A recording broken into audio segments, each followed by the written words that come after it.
রাজ্যের একাধিক জায়গায় পুলিশের আক্রান্ত হওয়ার খবর সামনে এসেছে। গোয়ালপুকুরে গুলিবিদ্ধ দুই পুলিশ হাসপাতালে চিকিৎসাধীন। সেই ঘটনার পর এবার কড়া বার্তা দিলেন রাজ্য পুলিশের ডিজি রাজীব কুমার। পুলিশকে গুলি করা হলে পুলিশও যে ছেড়ে কথা বলবে না সেটাই কার্যত জানিয়ে দিলেন ডিজি।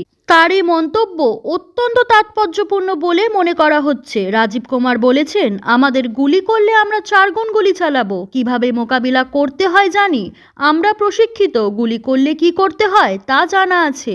রাজ্যে যখন একাধিক জায়গায় আক্রান্ত পুলিশ, তখন রাজীব কুমার পুলিশের জন্য পাল্টা আক্রমণের বার্তা দিলেন। প্রশ্ন উঠেছে, তার কথায় কি এনকাউন্টারের ইঙ্গিত মিলল, নাকি পুলিশ কর্মীদের উৎসাহিত করতেই এমন বক্তব্য? আমি এখানে গতকাল যেটা কেস হয়েছে সেটা দেখতে এসেছি। আমার শুধু একটাই মেসেজ আছে আমাদের সহকর্মীদের জন্য, আমাদের সকলের জন্য। এটা যে দুষ্কৃতীরা যে গুলি চালিয়েছে, এটা আমাদের সকলের উপরে গুলি আছে, এটাকে আমরা ভালো জবাব দেবো।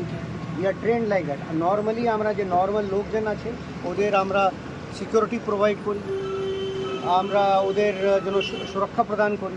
কিন্তু যদি কোনো ক্রিমিনাল পুলিশ ফোর্সের উপরে গুলি চালাবে, যদি একটা গুলি চালাবে আমরা চারটা গুলি চালাবো। আমরা এটা প্রতিবাদ আছি অ্যান্ড উইল ডু ইট। কোথা থেকে আসছে স্যার? কোনো সাসপেনশন আছে স্যার? কাউকে সাসপেন্ড করা হয়েছে?